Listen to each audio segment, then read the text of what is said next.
Today we're going to be in 1 Samuel chapter 1. If you have your Bibles, you can open up, just kind of put a finger mark or whatever you want to do to get there. We're going to get there in a little bit, but I do want to let you know that's where we're going to be. It'll be starting, I think, in verse 25. So 1 Samuel chapter 1, starting in verse 25.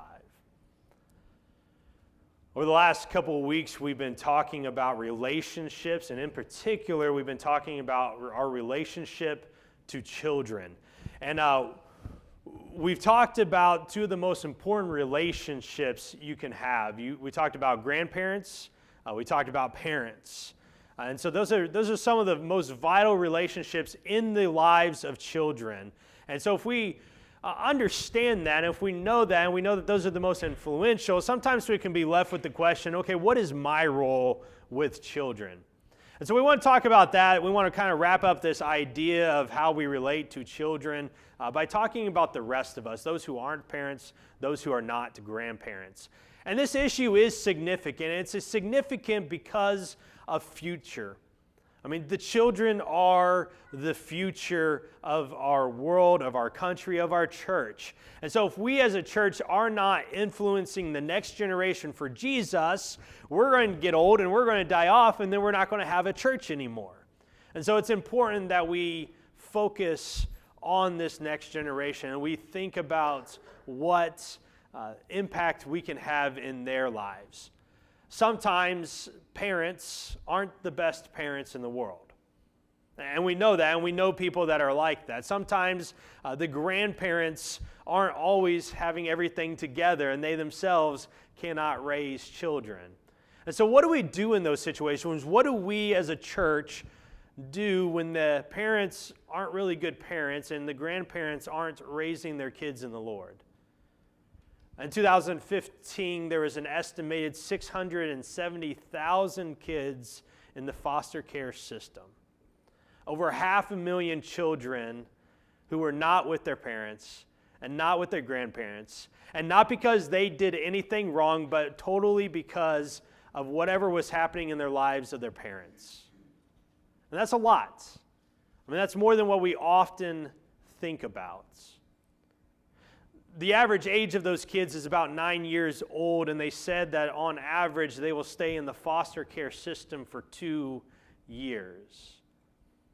Oftentimes when we talk about the problems that our society has with children, we usually think of two different things. We usually talk about human trafficking, and that is terrible. That's something that we need to work on as a society to prevent and to stop.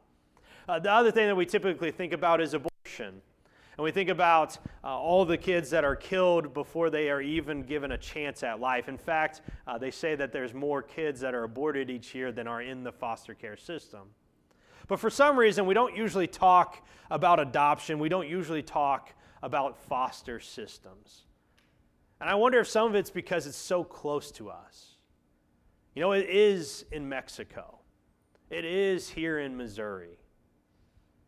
Talking to the resource officer for the high schools, and he will tell you that there are 40 kids in our high school and middle school system that do not have a home. They're homeless. And they bounce from house to house, couch to couch, just finding a place to sleep overnight. And so this is a real problem. This is something that is happening in our neighborhoods. And I think it's important that we talk about it and that we recognize it. And one of the reasons why I think it's important is because God thinks it's important.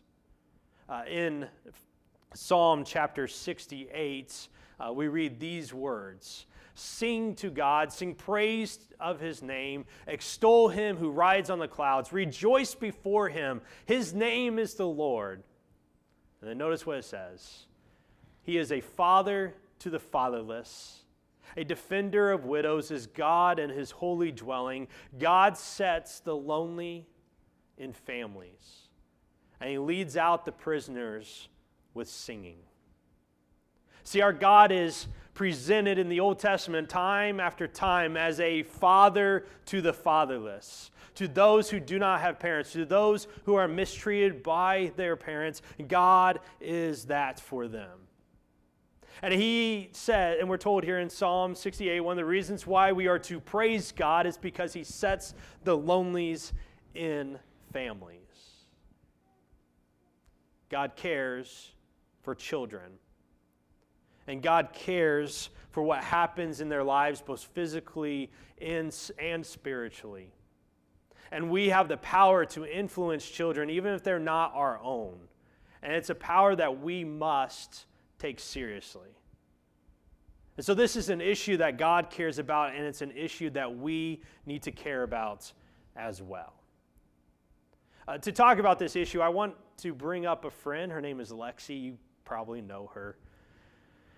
And Lexi has a powerful testimony that we want to kind of discuss today. Lexi is a freshman at Central Christian College of the Bible. And you've probably seen her helping us in worship over the last year. And so we just want to talk to her about her story and what it has to say about this issue. So Lexi, thanks for coming.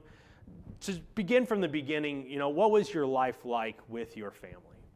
I'd say life was barely life at all. It was like a point of darkness. The first 6 years of my life begins in a trailer home in Minnesota. I have a younger brother, and shortly after he was born, my biological mom left us, and that left my biological dad with 2 young kids to take care of by himself. He was alcoholic and most likely bipolar too, and that's a terrible combination. It's great for abuse though.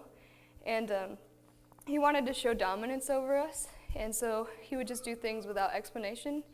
He would not feed us, he would lock us in rooms for hours, he would make us hold matches that were lit and we couldn't let go, force soap in our mouth, just random stuff. And that kind of left an impression on me that love is not something you have to earn it. And also it left an impression of there's always something wrong with you, you can never be enough. Okay. And so you said your mom left as soon as how old were you when she left? I was going to say like 3 or 4. Okay. All right. And so you're in this abusive relationship with your father, domineering over you. What was the event that led up to you being rescued from this situation? My school noticed that we were getting skinnier, and we had bruises and scratches that we couldn't explain and that we couldn't cover up. And I was called down to the office on an overhead speaker at school, and I went down there, and there's a lady in this room. She basically said, "Tell me about your life at home." Well, I didn't want to do that because my biological dad said if you tell anybody about what happened at home, it's going to get worse. I couldn't really think of anything worse, so I didn't ever test it. But I just thought, I have a younger brother, and I'm the oldest sibling, so it's my job to protect him, so that's why I told her everything. And then she just let me go back to school like nothing happened, went through the rest of the day like we didn't even talk, and then I went on the bus. And my brother wasn't there. I checked every seat to see if he was pulling a prank or if he was sleeping or something, and he wasn't on the bus. And I had to enter the house by myself, which being in an abusive situation is terrifying in and of itself because you're the only one. And I feel like the moment that I opened the door, my biological dad's first question was, "Where are your brother?" And I said, "Well, he's your son. You should know where your child is." And then he yelled at me saying that I'm a mistake, and he gave me one job and I couldn't do it, and all this random stuff. And we weren't expecting company, but somebody knocked on the door and forced themselves in, and it ended up being 2 policemen. One grabbed my biological dad, the other one grabbed me. The policeman opened up a garbage bag and he said, "Put all your belongings in here, you're not coming back." I didn't really have anything. The only things I remember putting in the bag were a Dr. Seuss book and Polly Pockets. I didn't really have any clothes, and I didn't have any hygiene materials. I think the only thing I had was a hairbrush. And I was put into a police car, and the only question I asked the policeman was, "Where are we going?" And he said, "Somewhere safe," but I didn't know what that meant, and so I didn't say anything. And you didn't know what it meant because you never experienced safe before. Yeah. So where did you end up going? I ended up going to a foster home, and I was reunited with my brother, which is really cool because a lot of the times siblings are spread apart and you might not see them. And we were in there for about 6 months. We bounced between 2 homes, and my favorite one was an older couple. They started bringing us to church. And actually, they're the ones that brought me to faith. There was this play that they had put on. I think like the kids had put on, older kids. And it was basically about when you die, where are you going, heaven or hell? You have two choices, which is kind of a hard topic thinking about what age I was. But there's a whole bunch of scenes, and the only one that I can kind of remember is the one where there's this girl. She's going to youth group for weeks, and every week she'd be like, Mom, can you just come and try it once? You don't have to come every time. I'm just asking you to try it. And Mom would be like, next time, but after so many times, there was no next time. And unfortunately, that last night when she asked again, they got into a fatal car accident, both of them died. And they were up at the gate, and the mom was dragged away from the daughter. There was this cloaked figure in black, and there was so much screaming, and there was a lot of crying. It was scary. But then there was a man that came, and he was in white, and he hugged the little girl and said, my child, you have come home. And I had never seen that much love from a man before, and I was like, if this is a man that I want to follow, he's the one I want to give my life to. And shortly after that, I actually met my adopted parents. Okay, and so you are eventually adopted out of this situation. What was causing your parents to look for adoption? My parents were, well, not my parents. My mom was barren. They had tried a lot of different things, but after a while, it gets very expensive to have kids. And she went on a prayer run, which is exactly what it sounds like. She was running and praying at the same time. And she was basically praying about us, but she didn't know it. She was praying for kids. And God spoke to her so powerfully that she actually stopped running. And he basically said, you are going to have kids. And she was like, great, I'm going to get pregnant. Everything's going to work like normal, all this stuff. Turns out she was wrong. She heard from a coworker how she thought about adoption. And they did, but they didn't look into it. And they're actually looking at 2 girls from Washington. For some reason, it fell through, and it didn't work. But then they somehow found out about us. We had a vague description on a website. I don't think our picture or our names were on there, my brother and I. But then they looked into us, and then we actually met at Burger King for the first time. And my biological dad had custody over us, so we had to bounce back between their house and then the foster care system. And then your biological dad's as well? Yeah, no, just okay. the foster care system, and we'd have to see him once a month. And then officially adopted on July 10th of 2007, so after a year of being kind of bounced back. All right, so now you're adopted, and how was your life like with your adopted family compared to your biological? So much better. No abuse, obviously. I was shown a lot of love, even though I hadn't been shown it before, and I was given that childhood that I wouldn't have had before. Also, they love God too. So I got to know God, and I actually was baptized after. There's communication cards in front of our church, and every week I'd put, I want to be baptized. And after a year of saying that, they're like, fine, if you want to be baptized that bad, we'll baptize you. And it was a great moment. But just because that I was in a new situation doesn't mean my past didn't follow me. And if you think about it, me being about 7 or 8 years old, that was my first Christmas. That was my first time dressing up for Halloween and getting candy or playing outside and not worrying about being beat up about it later. So I was actually able to be a kid. And things that don't sound like a big deal were a big deal for me. So a weird example that I always give is I was afraid to go in the bathroom because when I would go in there, the door would be shut behind me, and I didn't know when I'd go back out. And so when I was with my adopted parents, I'd keep the bathroom door open because that way I don't have to worry about anything. And this is because your dad would lock you in? He would lock me in for hours. Without the light on, right? Yep. I was too short. I couldn't reach the light. So it was dark in there. It smelled weird. It was creepy. And at my adoptive house, my mom was like, okay, I'm going to shut the door, and once you calm down, I'll open it, and you'll know that you're fine.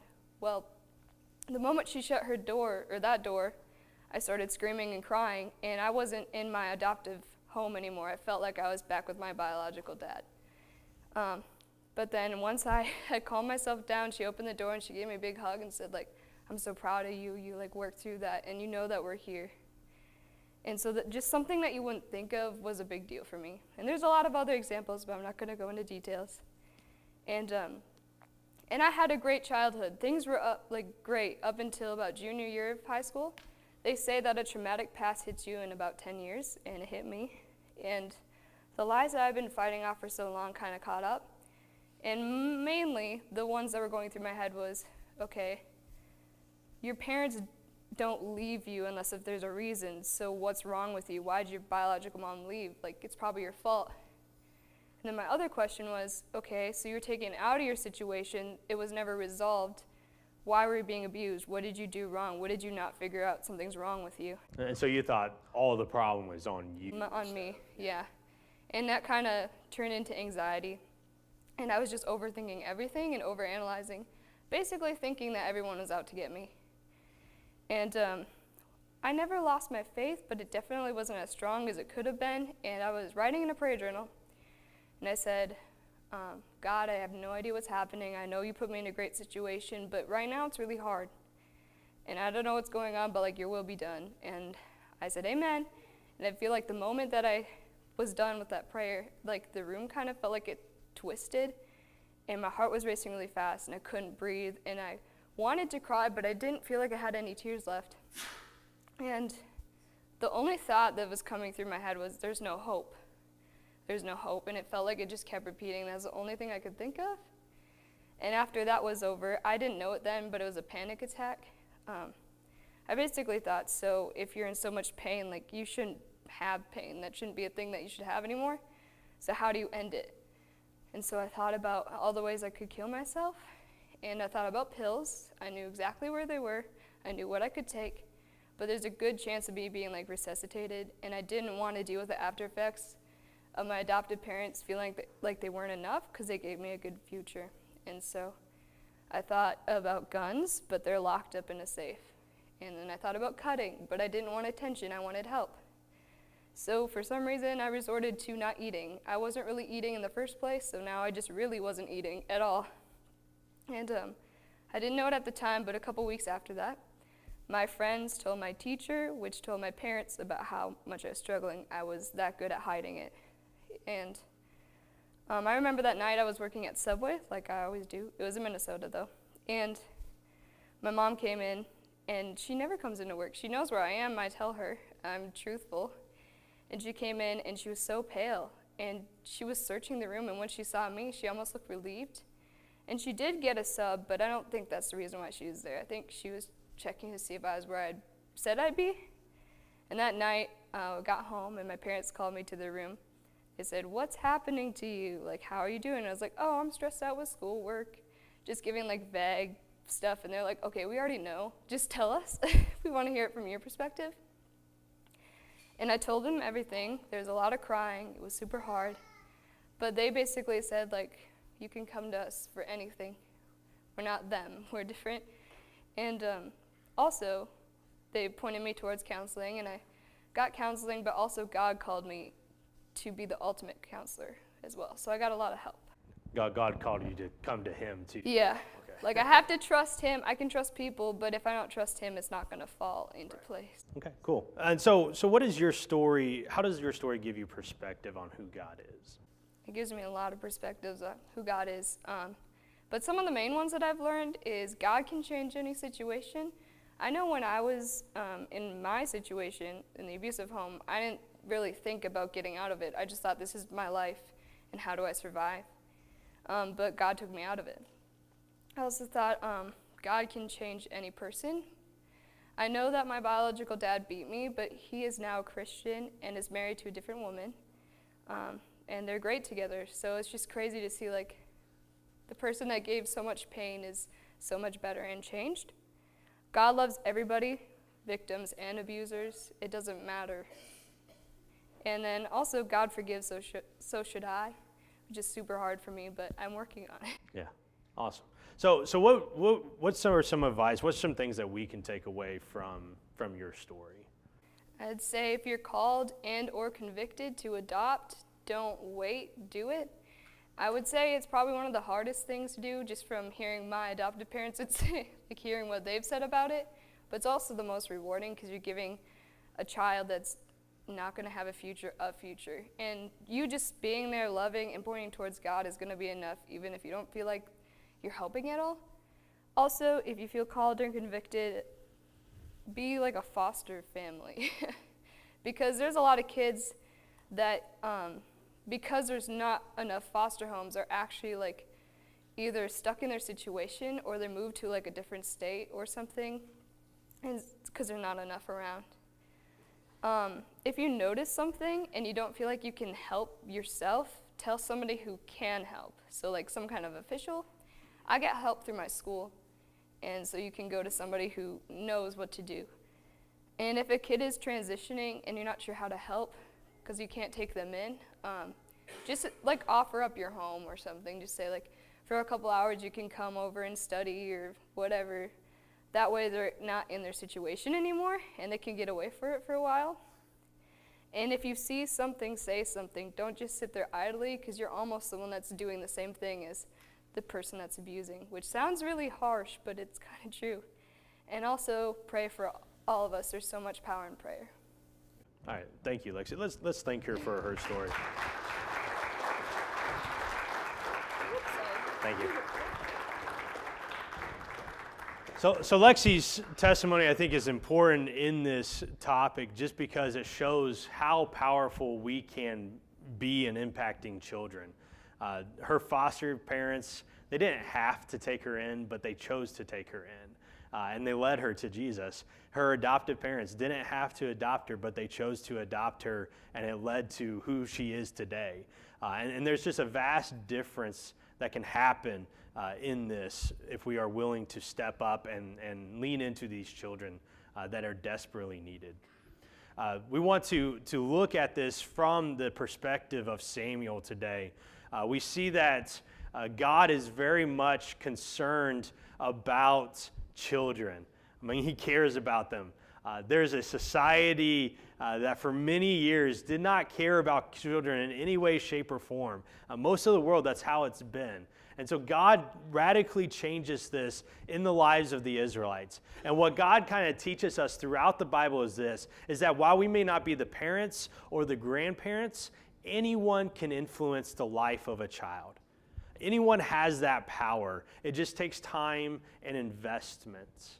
So when parents aren't around, when parents are abusive, when grandparents are not physically able to take care of their kids, or their parents don't know who Jesus is, it's our responsibility as the church, it's our responsibility as individuals, as Christians, to look after these kids.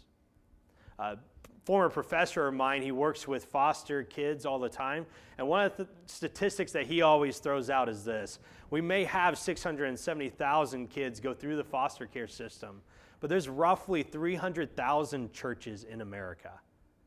And so if we as a church in America could just take up 2 kids, we could impact this next generation for Jesus.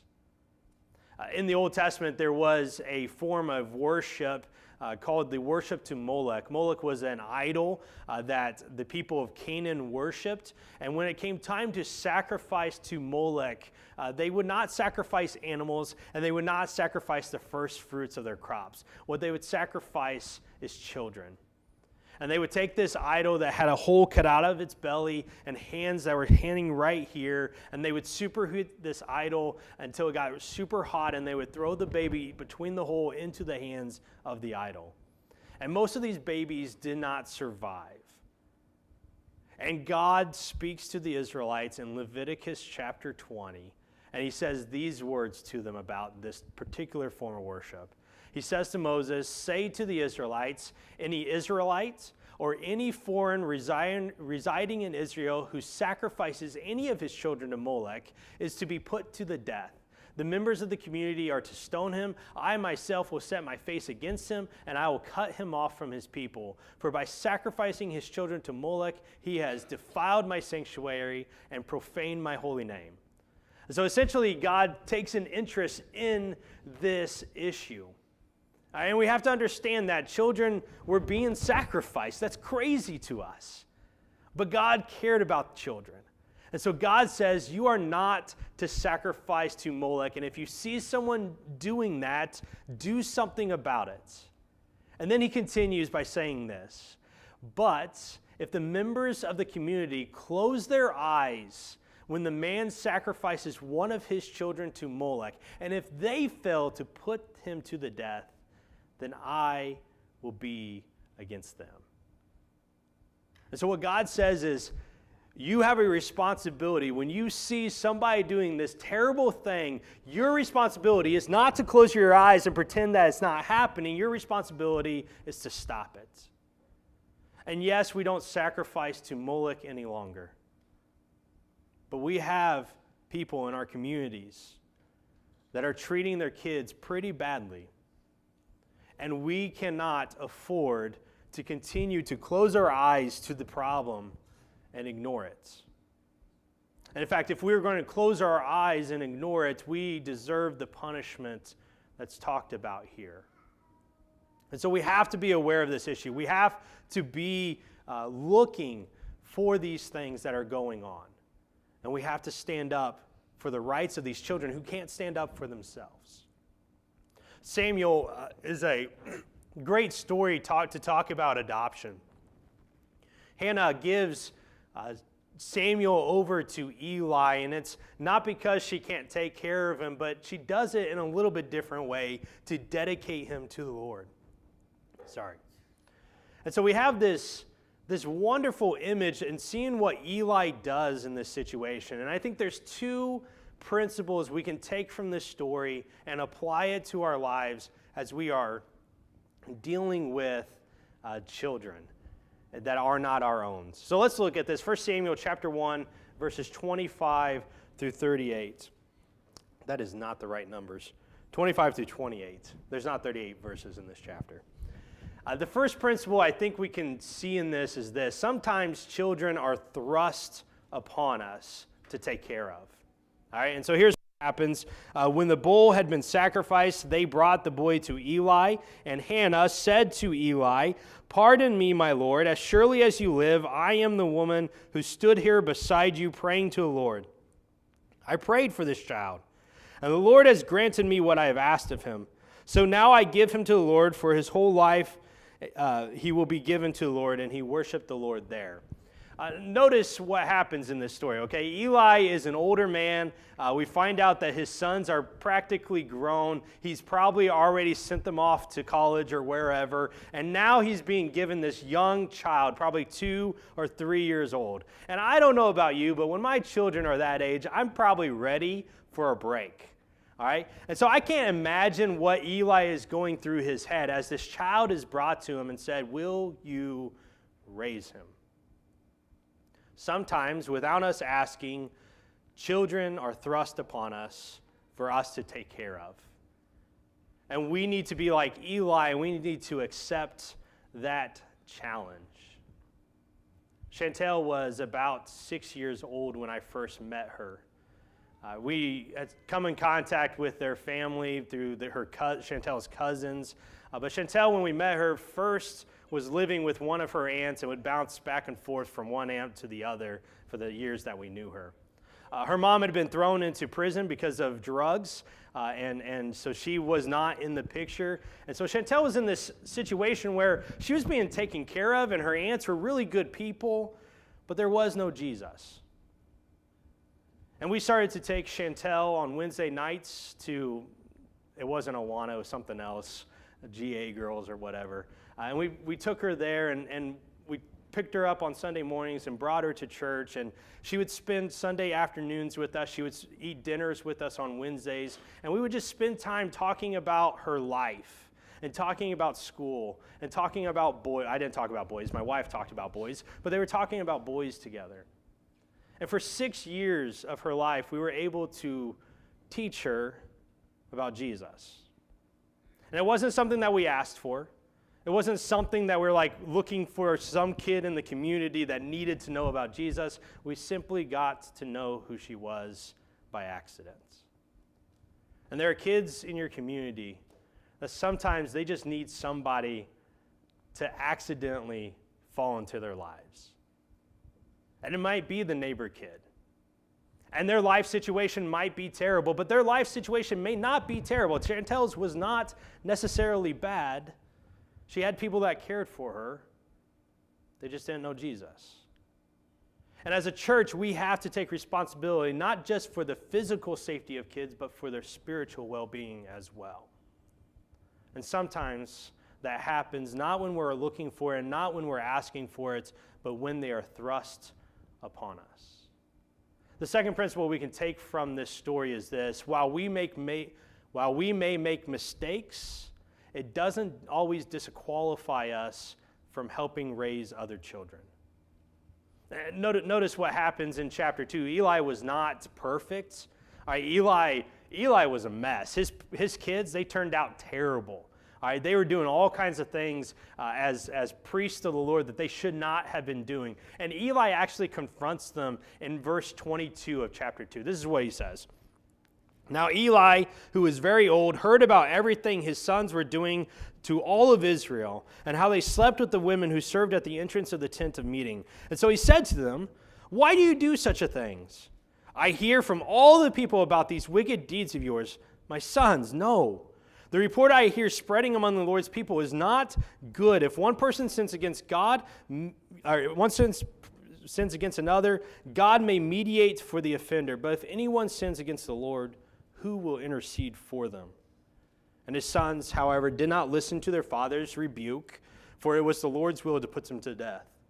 And in verse 26, we read about the boy Samuel, who continued to grow in stature and in favor with the Lord and with people. And so we're given this contrast, right, of Eli's sons, who are just not good people, and Eli's ward, who grows in stature with the Lord and with people and is someone who loves God. And I think sometimes we look at our own children and we see how they didn't always turn out as good as we maybe hoped that they would. And so we disqualify ourselves from helping other children out. You know, we think that because we failed in the past that we will fail in the future. But the reality is that God is calling all of us to raise these kids. God's calling us to find these kids that are in desperate need of somebody to help them and protect them. And we cannot afford to continue to close our eyes to it. They are the future. And the future is at stake if we're not willing to grab these kids and love them and share with them about Jesus. And yes, we may have made mistakes with our own kids, but it doesn't mean that we'll continue to make mistakes.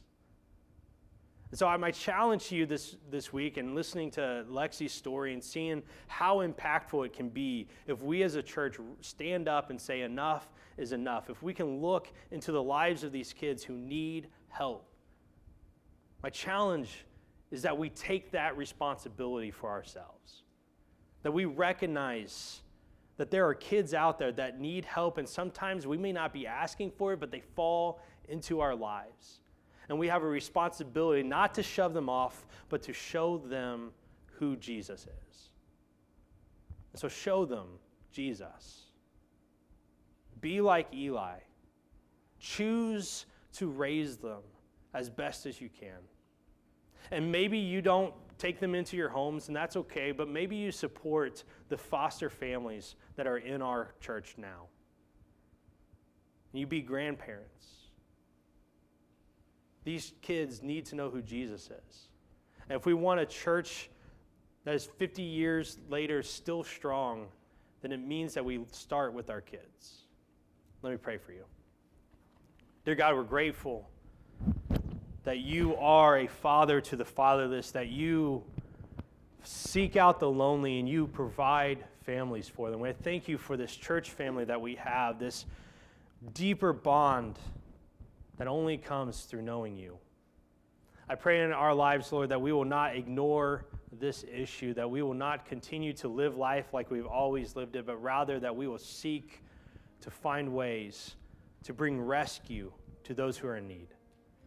Father, help us to love on these children. Help us to show the kindness and the mercy that you have given each and one of us. Help us, Father, to seek out. Help us to show them that you are the good, good Father. It's your name we pray. Amen.